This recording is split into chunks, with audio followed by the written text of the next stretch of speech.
for some trouble, you were looking alright. Every time you said a word, I was staring at your lips. I don't think I've ever been so close to a love like this. I never met someone like you. I never felt this way, ooh. For your love, I would take potions. For your love, I would cross oceans. All the hurt and the pain, you could take it all away. For your love, I would take potions.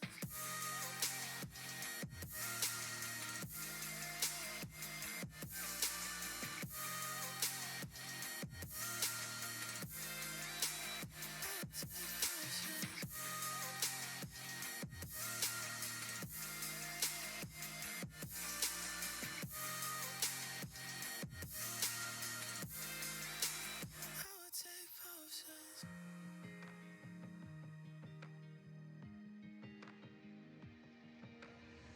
Sipping on a little something, I've been sipping too much.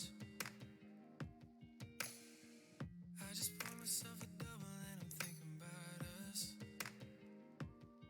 Every time I see your face, I think of what I lost. How could all the little moments that we had be so far gone? I never met someone like you. I never felt this way, ooh. For your love, I would take potions. For your love,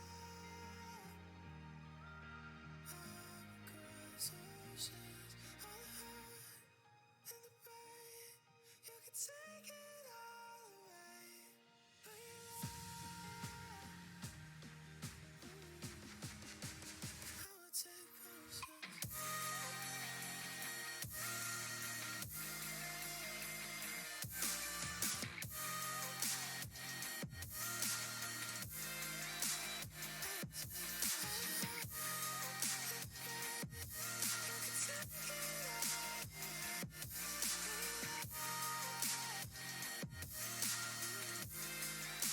I would take potions.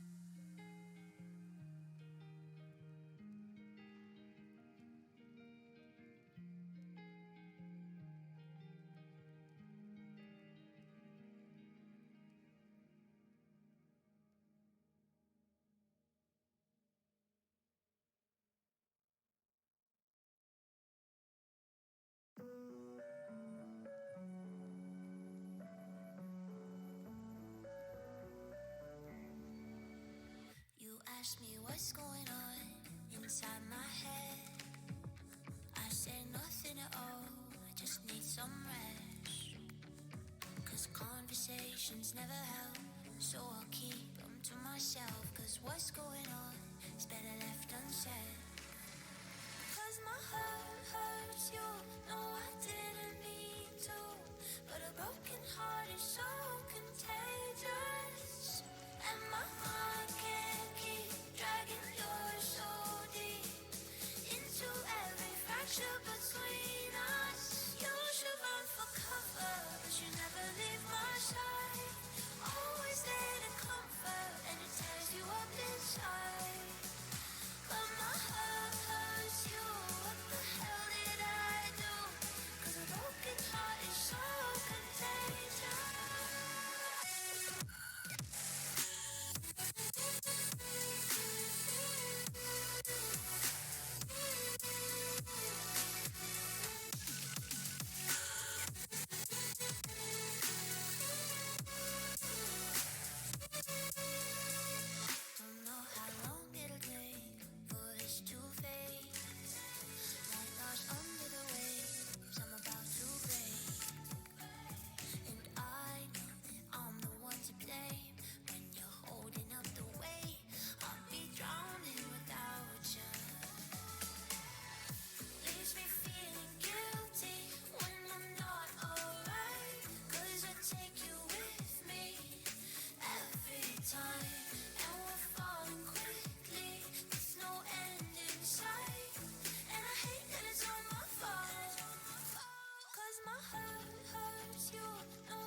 your house, I find myself in tears, thinking about the love we shared, thinking about the times we had. I don't know why I do this to myself. A foolish heart is all I have, so forgive me, love. It's a crying shame, it's a crying shame, baby. Crying shame, it's a crying shame. We ain't no more. Crying shame, it's a crying shame, 'cause our love is gone.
What is up, guys? Hello, everybody. Welcome to day 3 of social distancing.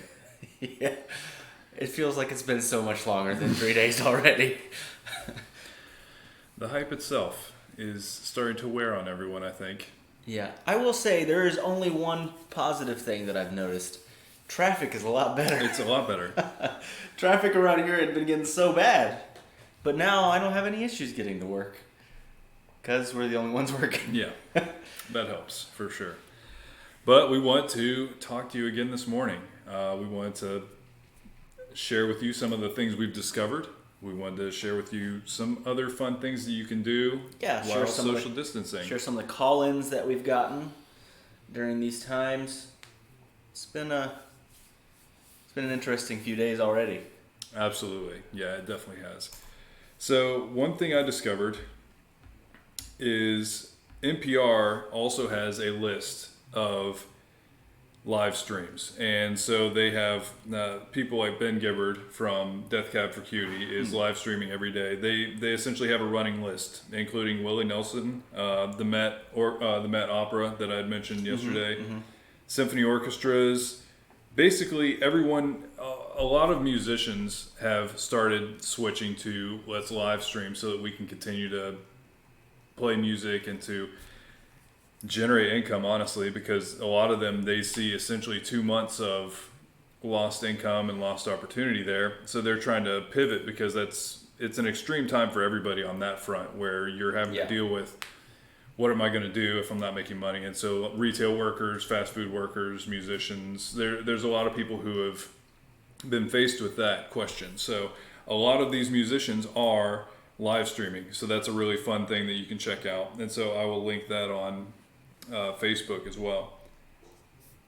And then I did see something funny. So a strip club has decided to approach coronavirus in a way that's helpful for them. Stop trying to spoiler. So a strip club in Portland has started a new service where they deliver food with strippers. Okay. And so they send a stripper to your house and they will bring you food because apparently they also make food at this strip club. Dinner and a show. So I won't link the article because it's literally you can look it up. It's around, but they have a full food menu. They have non-alcoholic drinks like ginger beer and Red Bull available for delivery. And it's very similar to many of your other delivery options for getting food, but with a twist, obviously. And I'm trying to... Okay, I guess that's okay. So this is a quote from the guy. They'll wear pasties and booty shorts, drop off the food, dance for a second, and then we'll move along. We'll stay a reasonable distance back, and they have Lysol as well. So don't worry about... You can still maintain social distancing while using this service. And now, for the reason I wanted to bring this up, the name of this service. Oh, jeez. Uber Eats. Uber Eats. You can't make that up. No. This is real life right now. This is what's actually happening. This is where I read a tweet the other day that was like, I feel like all the rules are gone because a local bar was delivering. I'll have to find it. I'm not trying to steal it. Somebody tweeted this. I didn't make this up. A local bar was delivering, and if you ordered, I think it was margaritas, they would give you, I think, like a pitcher of margarita for $25, and they would also give you toilet paper with it. Oh man, I wish that service was in our town. And his tweet was like, I feel like all the rules are gone, and we're living in a weird world now. And I think Uber Eats is part of that. Uber Eats. I will never forget that. That's great. That's great. I had a friend that I used to work with at when I used to have a second job at one point. I was unloading trucks at Lowe's, and he said his dream was to start a breakfast themed strip club and call it Tits and Tots. That's, you know what? Don't let your dreams be dreams. Yeah. He needs better dreams. I'm not making a judgment on his dreams. I'm saying chase your dreams. I will say, not in the same theme of great names for restaurants or whatnot. Remember that Philip, who's been a guest on our show, used to say he really wanted to start a Chinese restaurant called Walk and Roll. Yep. I mean, it's. I'm sure name. that has to be taken. Has somewhere. to have happened. It's too good. Yeah, it has to have happened already, and it is a great name, though. It really is. It really is. So I wanted to take the time and talk about some of the discoveries that during our hiatus have been shared in our podcast Discovery Club that we haven't had a time to be able to talk about because we basically banked episodes. We haven't recorded that much, which I love how now we're putting out a ridiculous amount of content before we were putting nothing. But one of our Discovery Club members shared a really cool discovery, and it's an article about the anatomy of illusions. So I've always loved learning how illusions are done. I remember as a kid, and I showed it to my kids as well. Did you ever see that masked magician or whatever? The guy that just ruins magic tricks. Yeah, I loved that. I know, but isn't that like the one rule of magic is you're not supposed to tell people how to do a trick? Definitely. So they're gonna. The Magicians Guild, I don't know if that's a real thing or if that's just in Arrested Development, but the Magicians Guild's going to put out a hit on this guy. Yeah, but it shows how they do but it's mainly like in drawings and whatnot, they'll show how it's done. But I love learning how some of these were done. Like the levitating, just person, like even on a street performer, like it's really weird how they can do it with like a pole and things like that, and there's a tiny platform that they're sitting on, but you can't see it really, and so it looks like they're levitating. And that one was the one where they levitate the woman and they do like the ring, so that it looks like there's nothing under her because these are really how are they hiding that pole? I don't know. I think it's just to the side, and so he comes all the way past his arm. But it's this way more. Oh, okay. You know what I mean? Yeah, we'll link this. We'll link this wherever. Because a lot of it's visual. The rabbit out of a hat looks extremely simple. It's literally. I would say you have to be pretty good sleight of hand. Yeah, all of this requires that. All of this requires. There is skill to all of these types of things usually. That is a skill that I've always wanted to develop. Is sleight of hand. It really is impressive when you see somebody that's good at it. There was a guy in college that was really good at card manipulation.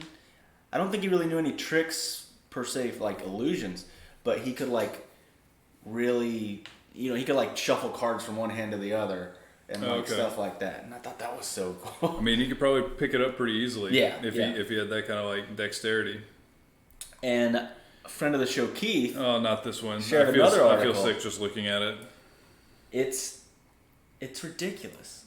And I guess I wish that we could get a visual on this for you. It's a it's a Bloody Mary that has 2 whole deep fried chickens on it. I mean, literally, it looks like you went to Boston Market, and the way that they have these chickens positioned, it kind of looks like they're sitting on the glass. So it kind of looks like they're... It looks like an entire meal from your favorite sports bar on top of a glass of tomato juice. It doesn't look appealing to me in any sense of the word at all. It's actually a little disturbing because, like you said, you feel sick. There's a whole flipping avocado on there. Yeah, and they didn't even take the skin off it. What are you even supposed to do with that thing? It is cut in half. There's 2 halves of it, so I guess use a spoon and I don't know. Can I get everything that's on the top of that thing removed from a Bloody Mary, put on a plate, and served with something that's not a Bloody Mary? I'm not a big fan of Bloody Marys. Anyway. I am not at all. Okay, first of all, I don't really get heartburn very much anymore, but that would give me heartburn. There's no doubt. 55-ounce Bloody Mary? Oh, that's man. ridiculous. 2 Scotch eggs, 8 pieces of fried okra, 1 whole avocado, 2 whole fried chickens. That and a 55-ounce Bloody Mary. That's a meal and a headache and heartburn all in one.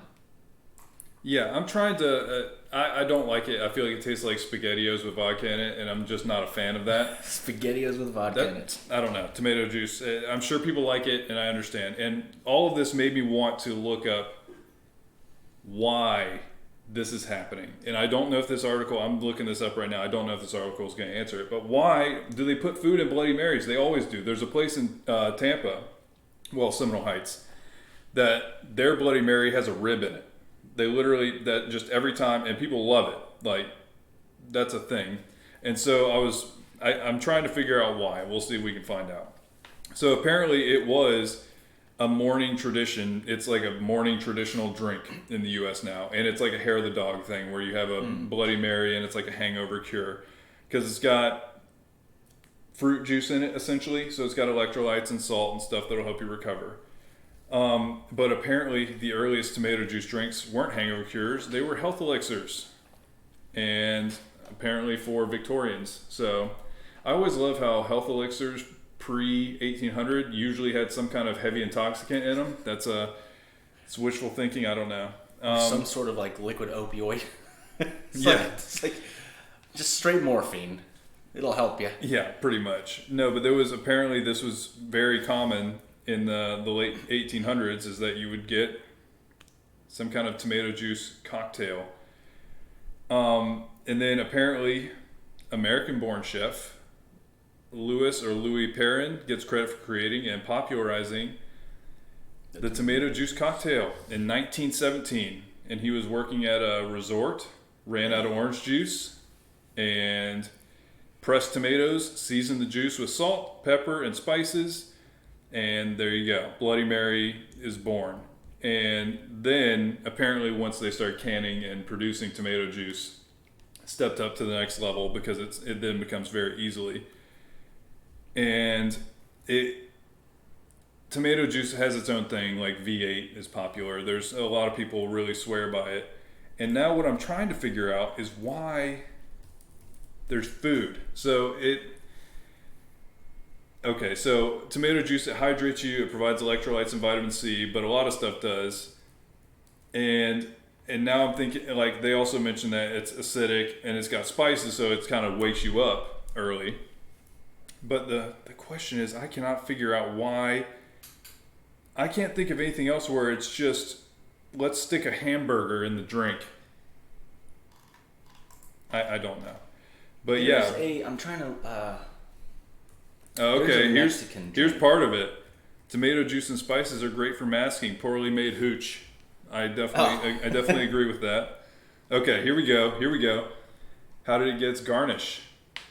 And I'll link this. I found just some random article from the Thrillist. I don't even know who it is. As for how we started, plunking a full celery stalk into the drink came from a patron of the famed Pump Room in the Ambassador East Hotel in Chicago in the 60s. So apparently it was mainly for color. You had just a green splash of color in that. And now it has, I guess the garnish was literally just, they kind of wanted to add some flash to it, because this one, and they just taken it too far. It's just basically what's happening. Okay, this is the quote from the article. And in this golden age of stunt food, it's no surprise that the storied drink has upped its garnish ante to a ridiculous degree and defied gravity, adding outrageous garnishes like crunchy pieces of fried chicken, hunks of smoked brisket, and even burgers. Really, guys? That's America being America in one red flag-waving glass. So yeah, it could just be... What do they call stunt food? Yeah, it could just be America being America. Yeah, there's a very popular drink in Mexico that they kept trying to get me to try. And it was a michelada. And the thing that I couldn't get my mind around was that it had clamato. Yeah, that gets me a little bit. That's clam juice. Clam flavored tomato. Yeah. It's basically clam flavored V8. And I could not, and it has beer. It's like the alcohol is beer based. No, and that's Bud Light has like a clamato that I think is with Bud Light. I told him, I said, there's so many things in this that I don't like. I very much doubt that I'll like it. I never tried it. But it was a specialty like everywhere you would go. in Mexico when I was there for work, and it was it's one of those things. They would have like roadside stands that would specialize in making this drink, and nope, Didn't try it. Did not try yeah, I it. get that. But yeah, it's saying it's got like soy sauce, tahini, Worcestershire sauce, chamoy. I mean, other than the clam juice, I don't I like would beer try either, this. so I don't know if it was a. No, I could Another do spirit. literally if anything else besides the clam juice, and I'm set because that sounds way better to me than a Bloody Mary minus clam juice. I agree with that. It's the clam juice, man. It's the clam juice that I don't throws really me want off. clam in my drinks either. And it Like, may taste good, but I wonder if it's just salty at that point. You know what I mean? know. Like, because I'm really hoping it's not like, that tastes like clams. Like, that's not what I'm Sucking looking on a clam. That's not what I'm looking for when I take a drink of anything. Literally of anything. Oh, we have a special treat for everyone today. all right. So I've actually we've had this in our desk for a while now, and a friend of the show and a personal friend. He's a pilot, so he goes everywhere. I have no idea what's in this package, but he said, next time you guys record, open this. And that was like right before things got crazy at work, so that was like 2 months ago. So I hope it's nothing perishable because it's very perishable. We're going to find out right now. So we're going to open it on stream. For everyone so that they know that we didn't do this, tamper evidence seals. Can you see this? Yeah, you can. So yeah, it's been sealed It might take a second to actually open it because there's until right now. a lot of tape. And I don't want to cut myself or stab what's in here.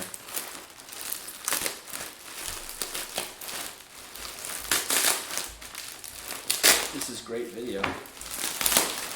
This is what the people want. Right? Isn't unboxing a thing?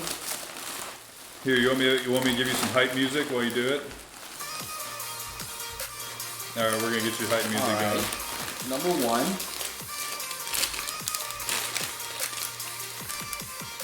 Chicken flavored potato chips. Nice. Risadas. Sabor pollo. Chicken flavored. Okay. I'm excited to try those. That doesn't sound unappealing. I like chicken. I like chips. Why not chicken flavored chips? What else we got in here? Ooh. Bottle of something. Oh yeah, this is from when he went to Colombia. Ron Medellin. Extra añejo. Ooh. Nice.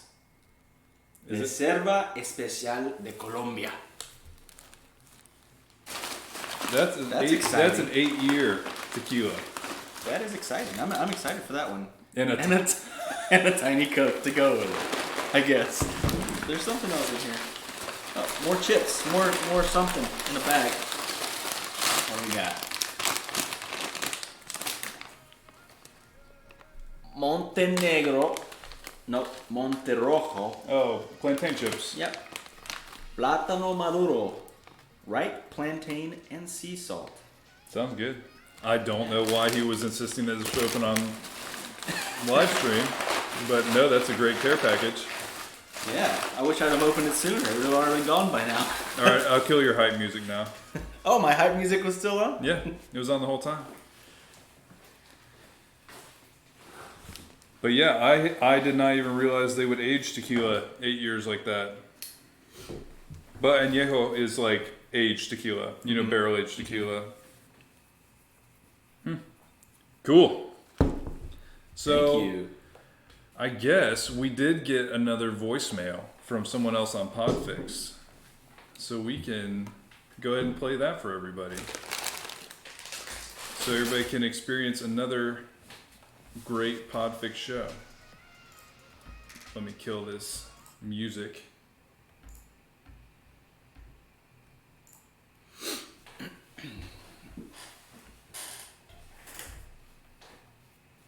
Hi, this is Trisha from Two Girls on a Bench, fellow member of the Podfix Network.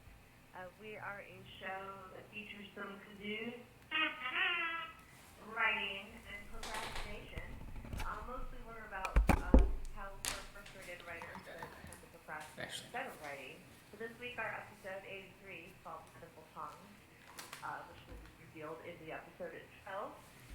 Features 3 writing challenges for folks to respond to. So join our random club, do a prompt. It only takes 3 minutes to spend a little time writing, get those creative juices flowing while you're isolated. We've discovered the world is our pulpit right now, so why not spend it writing? Just saying. Yeah, and we also feature snacks. I guess I should have said that first. And I'm Trisha, and Shauna's not with me right now because we are social distancing in our own houses. But we have a pretty fun show, so hopefully you can join us and listen, and we'll play you some songs on Kazoo. Yeah, and take care, everybody. Take care of each other. All right. Bye. Awesome. Thank you so much for the call-in. I actually have listened to their show. I enjoyed it a lot. And it is one of the shows that we were going to discover soon. It's in our backlog of things we haven't been able to discuss yet. Yeah, we're just now catching up on everything podcast related, but we're back in it. But yeah, writing is a perfect thing to do during this time. I wonder how many authors are going to be born during this. Well, not born. You know what I mean. Born to. That's another thing. Yeah, we're going to have a new baby boom. Yeah. Plug me in. Of what? To what? To your thing. It won't listen to it here. I want to monitor it. What? You can't hear it? Yeah, you could have told me that at the very beginning, and I can just turn it on. So yeah, everybody's getting to see behind the scenes. Even though I literally told him earlier, let me know if the monitor's not working. I'll turn it on. Oh yeah. Is it working now? It's amazing. Yeah. It's almost like you just had to turn it on. Yeah, it's weird. I was wondering what you're trying to plug into because I don't think you can even get playback through that. And it probably would have been delayed anyway, which this is not. What were we talking about? It's hard to tell. No, we were talking about the ability for people to write, and stuff during this time. And the new baby boom that will be happening. Yeah, I could see both of those things happening, honestly. Yeah, new writers, new babies. Everything. No, I do think that's a great time for people to explore their creative side. I mean, sure. Honestly, it's going to happen. People are going to get bored. We're at not very many days of everybody recommending social distancing, and still, people are going to start getting bored. So yeah, I can't be upset if people want to explore their bodies when they're bored. It's fine. And then also explore your creative side. Try something new. Watch some Bob Ross and see if you can paint some happy little trees. Yeah. I don't know. Work on writing. Do a fun project. It's going to be anything you can do to try and break the monotony of sitting at home is going to be good. Yeah. I have another discovery that our good friend of the show, Keith, shared with us in the group, in the Podcast Discovery Club. And this one, I want to find a way to go visit. It's pretty far away, but I have some people that I know in Michigan, so I think that I should make a trip to go visit them and also visit Bilbo's Pizza. Bilbo's Pizza, I like it already. It's a Lord of the Rings themed restaurant in Michigan.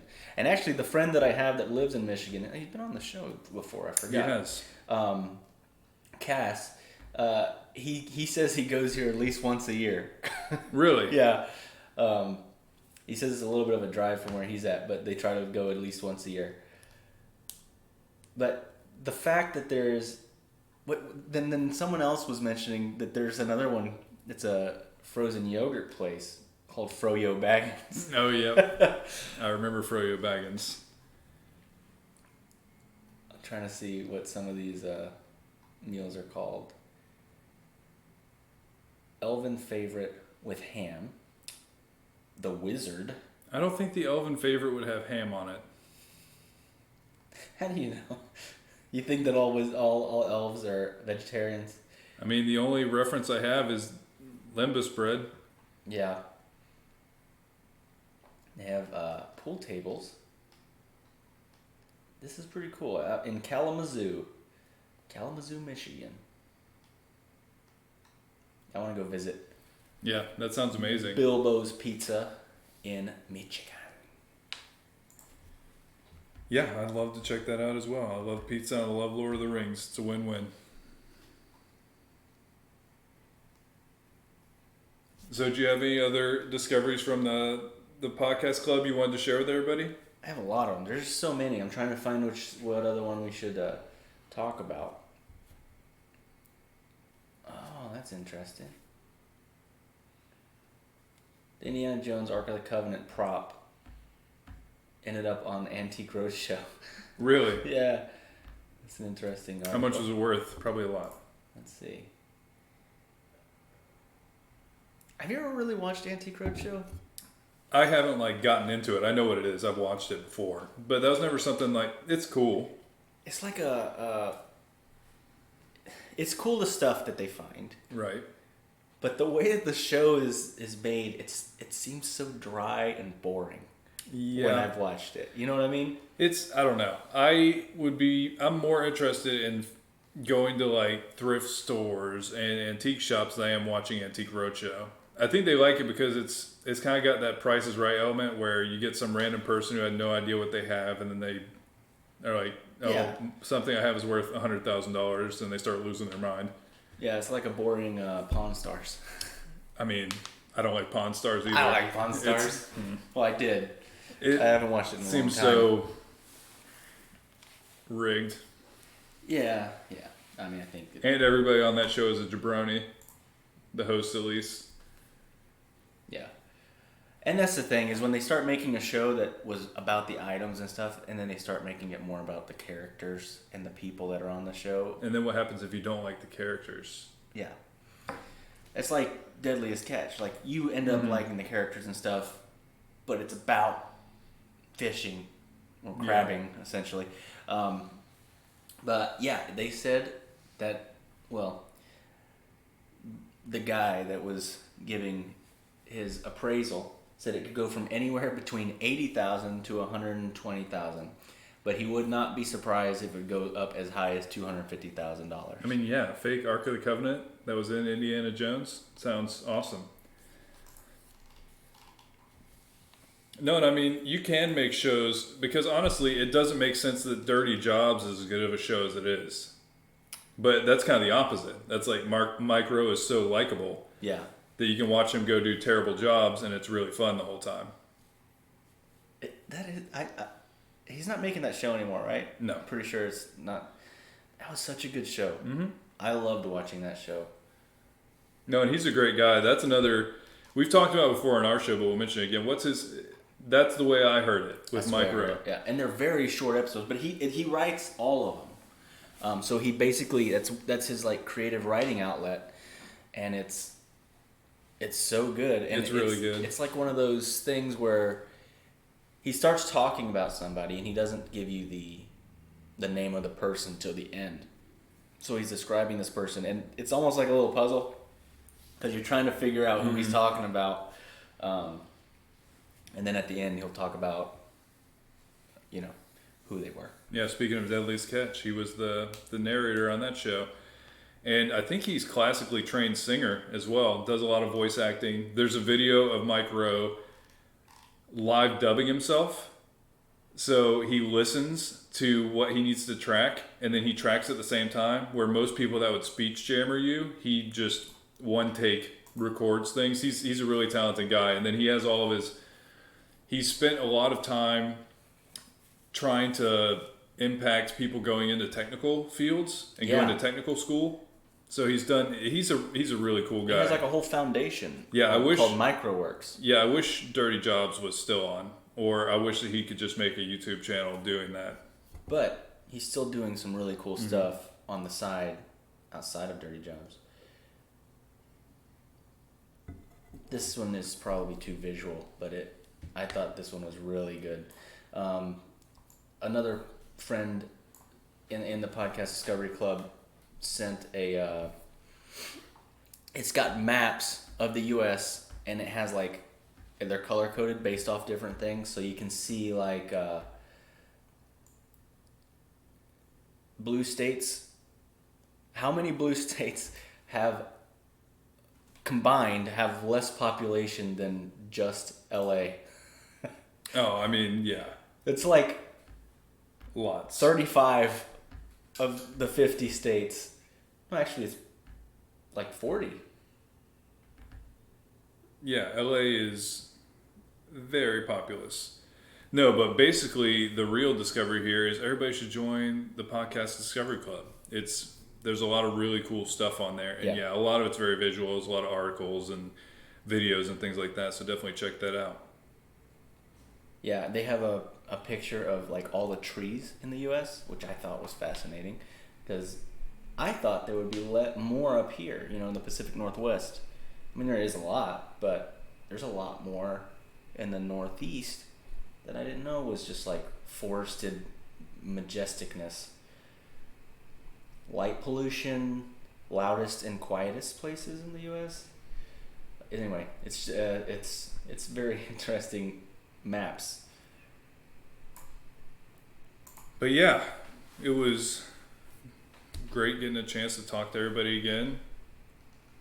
We will be live streaming our actual show tomorrow at some point, probably in the afternoon. Yep, tomorrow night, probably around. Well, no, we do it in the afternoon, probably right after work. Yeah, 5-ish. We'll announce it. We'll put it out. And we'll be doing the show. So yeah, everybody, thanks for checking out the video. What show are we talking about this week? This week we were talking about the Dave Chang show. Oh yeah. So if you've seen Ugly Delicious, or what's his other show he does? I can't remember. He has another one. Oh, the one that we watched, all of where he was with celebrities. Yeah. And they went in different places. But yeah, he has a lot of stuff he's doing right now. But it should be a really interesting show. So if you want to hear us talk about that and learn more about it, and also get to hear Todd's, where we'll talk about any other random discoveries we had this week. Yeah. We will be doing that tomorrow. So thanks for listening. We have some funny call-ins to play on Todd's. Somebody is calling us and leaving interesting messages. So be sure to check it out tomorrow. It'll be on all our socials and everything, so you can follow it there. Thanks for listening. Thanks for tuning in. Be safe. Be nice to each other. And we will talk to you next time. Bye, guys.